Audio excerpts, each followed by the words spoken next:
Have you ever imagined that an act of kindness, done without expecting anything in return, could completely transform your life? Prepare for a thrilling story full of suspense and twists about a widow and her children who, in a gesture of compassion, helped a mysterious cowboy on the brink of death, without ever dreaming that this encounter would change their destinies forever. Are you ready to unravel this mystery? In the heart of the desolate American West, where the sun scorched the earth and hope seemed an unattainable luxury, Sarah Montgomery struggled to keep her small farm afloat. A widow for 2 years after the sudden death of her husband in a tragic accident, she now carried the burden of supporting her 3 young children alone. Energetic Tom. Every morning, Sarah woke before the sun rose, her mind already in a frenzy, planning how to stretch the little they had for another day. Money was scarce, food was rationed, and time, an enemy that advanced relentlessly. The windmill, a symbol of past prosperity, creaked in the wind, a constant reminder of the fragility of their existence. The barn, once full, now echoed with emptiness. The cattle, thin and scarce, barely guaranteed survival. 10 years old, always ready to help despite his young age. Sweet Lily 7, who found beauty in small things. And little Billy, just 4, who barely remembered his father. The land that was once fertile, now arid, yielded less and less, and debts accumulated like storm clouds on the horizon. The cabin, once a welcoming home, seemed to shrink every day under the weight of poverty and uncertainty. What sustained her was her unconditional love for her children and a vivid memory of her husband's smile, which drove her not to give up. One of the biggest challenges was the neighboring rancher, Jedediah Thorne, a stingy and greedy man who saw Sarah's misfortune as an opportunity to expand his lands. Jedediah constantly tried to intimidate her, offering paltry sums for the farm, or threatening legal action for supposed debts that Sarah could barely understand. He was the dark shadow hanging over the already precarious life of the Montgomery family. His astute eyes watched every move on the small property, like a vulture waiting for the moment to strike. His words were venomous, and his actions calculated to demoralize her. He knew of Sarah's precariousness and reveled in her misery, imagining the day he could annex the Montgomery lands to his own. Sarah felt cornered, not knowing where the next meal would come from or how she would pay the accumulating bills. With each passing day, hope diminished, replaced by a silent despair. The future seemed a dark and deep abyss, and the only light was the innocent faces of her children, who looked at her with unwavering faith. She had promised herself that she would fight until the end to protect them, even if her strength was dwindling. The scorching desert sun beat down hard that afternoon, raising dust clouds that danced in the hot air. Sarah and Tom were in the field, trying to get as little as possible from the parched earth, when they spotted a distant silhouette. The sound of the body hitting the ground echoed in the silence of the field. "Tom, run and get water, quick," she instructed, her voice firm. In his delirium, he mumbled names and places Sarah did not know, words about distant lands and a vast ranch, like a kingdom. Intrigued and suspicious, he tried to approach the farm several times, using flimsy excuses to probe the situation. Sarah, sensing his intentions, firmly turned him away, protecting the cowboy and her family from any intrusion. Jedediah, frustrated, felt that something was happening, something that could disrupt his plans. His eyes fixed on the cabin, he promised himself that he would discover the stranger's secret. The tension increased every day, and the fate of the Montgomery family seemed to be increasingly intertwined with that of the mysterious cowboy on the brink of death. He spoke of cattle, of gold, of a lost family, and of an inheritance. With each passing moment, Sarah and the children took turns caring for the stranger. Tom brought firewood and water. Lily prepared light broths with the few ingredients they had, and even little Billy brought wildflowers to place beside the cowboy's improvised bed as a gesture of affection. The presence of the sick man, despite being an additional burden in their already difficult lives, brought a strange unity to the family. With the help of her son, who, despite being small, was surprisingly strong for his age, Sarah managed to drag the man to the shade of her cabin's small porch. Inside the house, Lily and Billy watched the scene with wide eyes, a mixture of curiosity and fear stamped on their faces. Sarah sought out medicinal herbs her mother had taught her to use, prepared cold compresses, and cleaned the stranger's wound with the little clean water they had. She cared for him with surprising dedication, as if he were a member of her own family, regardless of the strangeness of the situation or the risk it might pose. Sarah, her heart pounding, ran to him, followed closely by Tom, who instinctively grabbed her hand. The man was unconscious, with a deep wound on his leg and clear signs of severe dehydration and high fever. His face was pale and sweaty, and his cracked lips could barely utter a whisper. Despite his condition, Sarah noticed the quality of his clothes, the intricately worked leather belt, and the pearl-handled revolver attached to the holster. He did not seem to be a simple wanderer. There was something about him that suggested a life of wealth and power, now challenged by the fragility of death. Initially, they thought it was one of Jedediah's cowboys, but as the figure approached, they noticed something unusual. The horse seemed exhausted, almost staggering, and the man on its back was hunched over, half-closed, appearing about to fall. Curiosity and apprehension mixed in Sarah's chest.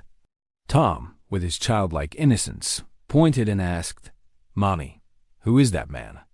The rider, a cowboy of imposing appearance, but now visibly debilitated, collapsed from his horse a few feet from the fence. Without hesitation, and ignoring her own difficulties, Sarah realized she needed to act fast. The days that followed were a battle against death. The cowboy's fever rose and fell in waves, and he constantly delirious. Jedediah Thorne, meanwhile, noticed the unusual movement on the Montgomery property.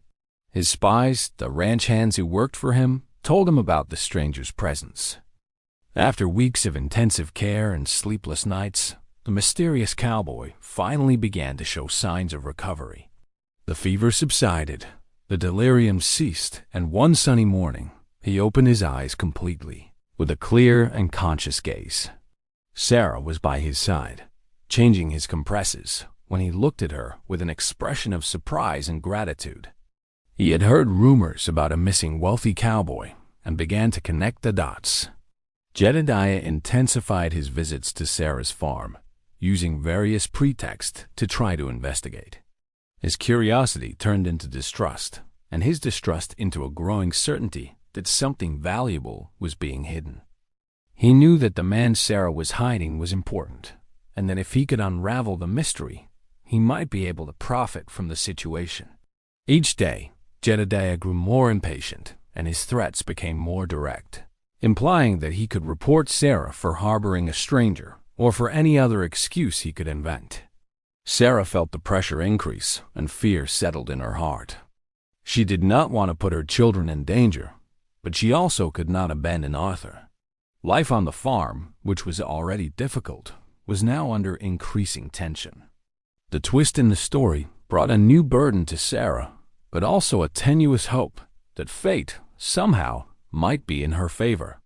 His voice, at first weak and hoarse, slowly gained strength. Where am I?" he asked, his voice still scratchy. Sarah explained the situation to him, calmly and patiently, telling him how she had found and cared for him.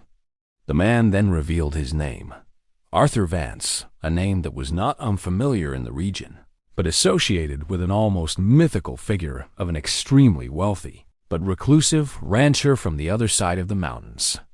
The revelation shocked Sarah. She had treated one of the most powerful men in the West, without having the slightest idea of his identity. The news, which seemed good, brought with it a series of complications and a dose of fear. Arthur, though still weak, was shrewd and soon realized the precariousness of Sarah's life and that of her children. He observed the simplicity of the cabin, the mended clothes, the scarcity of food. He felt touched by the family's generosity and altruism, who welcomed him unreservedly, even in their own adversity. Gradually, Arthur began to tell his story. He was, in fact, the legendary Arthur Vance, owner of one of the largest ranches in the territory, the Shooting Star Ranch. He had been attacked by bandits during a business trip, robbed, and left for dead in the desert. He had wandered for days, wounded and dehydrated, until he collapsed exhausted near Sarah's farm. He had a will, Arthur explained, a will that designated a secret heir, but which, due to his sudden illness, had never been finalized. If he died, without this will finalized, all his vast fortune would go to a distant and cunning cousin, Horace Vance, a man known for his cruelty and greed, whom he detested. Arthur saw Sarah and her family as a gift from fate, the only hope that his will would be fulfilled. Arthur's presence on the farm, though kept as secret as possible, began to raise Jedediah Thorne's suspicions. With Arthur's slow but steady recovery, the tension at the small Montgomery farm intensified. Jedediah Thorne, increasingly suspicious of the stranger's presence, began to act more aggressively. He sent his ranch hands to patrol the property, spying and asking questions of the few neighbors who lived in the area. The veiled threats turned into direct actions. He tried to cut off Sarah's water supply, tore down part of her cattle fence, and in an act of pure malice set fire to a small hay pile near the barn, causing a huge scare for the family. He wanted to frighten them, force them to reveal the cowboy's secret, or to get rid of him. Arthur, observing the situation, felt like a burden to Sarah. "I don't want to bring more trouble to you and your children," he told her, his voice hoarse after one of Jedediah's attacks. He knew Horace would stop at nothing to get his hands on his fortune. Arthur remembered a crucial detail. He had sent a letter to his lawyer detailing his intention to include a new heir in his will, a person who had been fundamental in his life, but whom he had lost contact with. He needed to ensure that this letter reached his lawyer before it was too late. However, he was too weak to travel, and sending someone else was risky. The only hope was that Sarah and Tom could take the letter. Sarah, however, remained firm. "We helped you out of kindness, Mr. Vance." Arthur knew the risks, but he trusted the widow's and her son's intelligence and courage. He described the lawyer and the place where he lived, in a town days away, and gave them clear instructions. Sarah, despite her fear, knew it was the only chance to protect herself and her children, and perhaps to secure a better future for them. "We will do this, Mr. Vance," she said, her voice choked but determined. The tension was palpable. The journey would be long and dangerous, and Jedediah was watching every move. The fight was no longer just for survival, but for truth and justice, and the fate of the Montgomery family, as well as Arthur Vance's fortune, depended on this daring mission. "We will not abandon you now," she replied, with the courage that always moved her. Lily and Billy, though small, felt the atmosphere of apprehension and instinctively tried to protect Uncle Arthur, as they had nicknamed him. Tom, with his protective spirit, spent hours near the cabin, watching the horizon for any sign of danger. Arthur, who knew his cousin Horace Vance's cunning well, began to suspect that Jedediah might be acting on his behalf. The decision to entrust this dangerous task to Sarah and Tom was not easy. The decision was made. Sarah and Tom would embark on a dangerous journey to deliver Arthur's letter to his lawyer. In the dead of night, under the pale moonlight, they bid farewell to Lily and Billy, who remained in Arthur's care, still convalescing but determined to protect them. He sent his men in pursuit, determined to intercept the letter and uncover Arthur's secret. A true hunt across the desert began. Sarah and Tom, aware of the imminent danger, used all their cunning to elude their pursuers. They hid in canyons, traveled at night, and used dangerous shortcuts that only those familiar with those lands dared to use. With every shadow, every sound, Sarah's heart pounded. She knew they were risking everything. With Jedediah and his men closing in, Sarah made a desperate choice. They would have to cross the river, risking being swept away by the current. With Tom's help, she tied the letter in a piece of cloth and secured it to her waist. "Hold on tight, Tom," she shouted as the horse and pony entered the water. The current was strong and fear gripped Sarah, but the image of her children propelled her forward. By a miracle, or by sheer determination, they managed to reach the other side, wet and exhausted, but unharmed, and, most importantly, with the letter still intact. Jedediah, frustrated, watched them disappear on the horizon. The journey had not ended, but the most dangerous part of the pursuit was behind them. The journey began silently, with Sarah mounted on her old horse and Tom by her side on a pony, carrying the precious envelope. Jedediah and his men cornered Sarah and Tom. Armed and outnumbered, they demanded the letter. "What are you hiding, Sarah?" Jedediah growled, a cruel smile on his face. He knew Jedediah might return to the farm if Sarah and Tom failed. With the help of Lily and Billy, he improvised traps and barricades, preparing the cabin for a possible attack. His strength was still limited, but his mind was sharp, and he was determined to protect the children. He taught Lily and Billy to hide and to make no noise. The cowboy, who had once been on the brink of death, was now the guardian of the Montgomery family. That letter must be worth a fortune to old Vance. Hand it over, or things will get very ugly for you.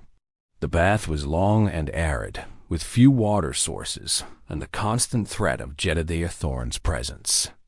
"This letter is not yours, Jedediah. It belongs to Arthur Vance, and he wants it to reach his lawyer," she declared, holding the envelope firmly. The tension escalated. Tom, in an impulsive gesture of protection, threw a rock at one of Jedediah's men, creating a distraction. It was enough for Sarah and Tom to try to escape. The pursuit resumed, but now with Jedediah's determination to stop the widow and her son at all costs. Jedediah, alerted by his spies, quickly noticed Sarah and Tom's absence. During the pursuit, an inevitable confrontation occurred in a rocky ravine. Sarah, her voice trembling but filled with unexpected courage, refused to hand over the envelope. Meanwhile, back at the farm, Arthur, sensing the imminent danger, made a drastic decision. Sarah and Tom's pursuit culminated in a swift-flowing river. With the letter safe, Sarah and Tom, exhausted but relieved, finally arrived in town. Arthur Vance's lawyer's office was an imposing place, very different from the simplicity of their farm. Horace's rage was immense. He flew to town, demanding that the will be annulled, accusing Sarah of manipulation and blackmail. However, Mr. Thompson, an honest and experienced lawyer, presented irrefutable proof of the letter's authenticity and Arthur Vance's sanity. Sarah, who once struggled to survive, was now a strong and respected woman in the community, known for her kindness and her ability to overcome adversity. Her children grew up in an environment of security and love, with opportunities that once seemed impossible. The story of the poor widow and her children who, through an act of pure compassion, helped the dying cowboy, without knowing that they would forever change their destinies, became a legend in the West. A legend that spoke of the importance of kindness, courage, and how, sometimes, the greatest treasures are not those one seeks, but those one finds in the form of a generous heart. This is proof that true wealth lies in the ability to help others, and that life, however arid it may seem, can always hold transformative surprises for those who act with love. Furthermore, Arthur himself, who had arrived in town a few days later with the help of one of his ranch's few loyal employees, was able to testify in Sarah's favor, confirming her story. The law was clear. Sarah was the heir. The lawyer, Mr. Thompson, an elderly man with glasses perched on his nose, received them with a mixture of surprise and curiosity. Horace Vance, defeated and humiliated, had no choice but to accept the decision. Jedediah Thorne, who had terrorized Sarah so much, was prosecuted for his acts of vandalism and intimidation and forced to compensate her. The Montgomery farm was saved, and with the support of Arthur, now a friend and mentor, Sarah and her children saw their lives transformed. Arthur, although fully recovered, decided to remain close to the Montgomery family. He not only ensured that Sarah had all the resources to rebuild her life, but also helped her transform her small farm into a prosperous enterprise with quality cattle and a new plantation. He became a father figure to Tom, teaching him about cattle and ranch life, and a loving grandfather to Lily and Billy, telling them stories and giving them small gifts. Sarah handed over the letter, explaining the urgency of the situation. As he read the contents, Mr. Thompson's eyes widened. Arthur Vance's letter was not just an update about his will, but a crucial addendum that, in case of his death, named an unexpected heir, the person who saved him and took care of him. And that person was none other than Sarah Montgomery. Arthur, foreseeing his cousin Horace's maneuvers, had written this clause as a safeguard, ensuring that his gratitude would be properly rewarded. The news of Arthur's recovery and the revelation of the letter spread quickly, reaching Jedediah Thorne's ears and, inevitably, Horace Vance's. The conflict resolution was swift and just. The Montgomery farm flourished, becoming an example of resilience and success in the desert. Poverty and despair turned into prosperity and joy.